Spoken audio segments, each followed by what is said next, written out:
নমস্কার, স্পটন নিউজে আপনাদের সবাইকে আরও একবার স্বাগত। আমি সাগর। এই মুহূর্তে আপনাদের সঙ্গে উপস্থিত রয়েছি মোহনবাগান ক্লাব তাঁবু থেকে। মোহনবাগান ঘরের মাঠে মোহনবাগানের ফুটবলাররা জোর কদমে স্বাধীনতা দিবসের দিন অনুশীলন সেরে নিল। তবে মোহনবাগানের আর হাতে গোনা কয়েক ঘন্টা, তারপরেই বড় ম্যাচ, ডার্বি ম্যাচ, সেখানে খেলতে নামছে। তার আগে মানবীর দলের সঙ্গে অনুশীলন করছেন না, একটু চিন্তা মানবীরকে নিয়ে সমর্থকদের। রাইট উইং এবং লেফট উইং লিস্টন মানবীর জুটি ডার্বিতে হিট। সেই দুই জুটি যদি একজনকে পাওয়া যায় আর একজনকে না পাওয়া যায়, একটু সমস্যায় পড়তে হতে পারে মোহনবাগানকে। কেননা এবারে ইস্টবেঙ্গল দল তুলনামূলকভাবে অনেকটাই শক্তিশালী। মিগুয়েল রয়েছে, বিপিন রয়েছে, রশিদ রয়েছে, যারা মাঝমাঠের ইতিমধ্যে পুরো কামড় বসিয়ে দিয়েছে বললে ভুল হবে না, রশিদ এবং মিগুয়েল জুটি। এবং তারপরে বিপিন, এডমুন্ড, অপরদিকে মহেশ, নন্দকুমার এরা রয়েছে। সুতরাং বিপিনের খেলাও কিন্তু বেশ প্রশংসনীয় বেশ কয়েকটা ম্যাচ। আর অপরদিকে মোহনবাগান গত মরশুমে যেখানে শেষ করেছিল সেখান থেকে কিন্তু এই মরশুমে শুরু করেছে। অনবদ্য পারফরমেন্স মোহনবাগানের। তবে ডার্বিতে তুল্যমূল্য দুই দলের মধ্যে কাউকেই এগিয়ে রাখা যায় না। 50-50 ম্যাচ, সেটা অনেক ফুটবল বিশ্লেষকরাই বলে থাকেন।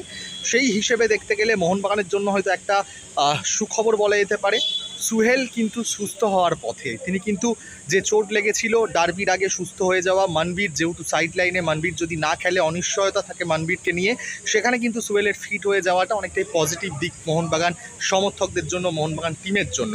পাশাপাশি আজকে টম রদ্রিগেজ, অ্যালবাত্রো রদ্রিগেজ এবং অভিষেক সিং, আশিস রায় সবাই কিন্তু জোর কদমেই পুরো ডিফেন্সটায় সেট পিসে জোর দিলেন, অনুশীলন করলেন, বেশ অনেকক্ষণই ঘাম ঝরালেন। হাতে মাত্র আগেই বললাম আর কয়েক ঘন্টা। এছাড়াও কিন্তু মাঝ মাঠে সবাই ফিট রয়েছেন। থাপা রয়েছেন, আপুইয়া রয়েছেন, দীপক টাংরি রয়েছেন, অভিষেক সূর্যবংশী রয়েছে। সব মিলিয়ে একদম জমজমাট লড়াই হতে চলেছে 17 তারিখে বললে ভুল হবে না। এছাড়াও সামনের দিকে যদি কথা বলি, সেক্ষেত্রে কামিংস, চেমি ম্যাকলারেন এবং দিমিত্রি পেট্রাতস, এই নামটা এই প্রসঙ্গে বলতে হবে। হয়তো দিমি পুরোপুরি ডার্বির দিন খেলবেন না, সেক্ষেত্রে লাস্ট 9 মিনিট হয়তো দিমিকে দেখা যেতে পারে। আমরা সবাই জানি বড় ম্যাচের রাজা, বড় ম্যাচের হিরো দিমিত্রি পেট্রাতস।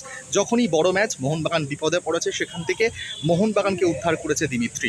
সেই জন্য হয়তো ডার্বির দিন এমনটাও হতে পারে, গোল হচ্ছে না, লাস্ট মুহূর্তে, লাস্ট 9 মিনিটেই দিমি গোল করে বেরিয়ে গেল, বাজিমাত করে গেল।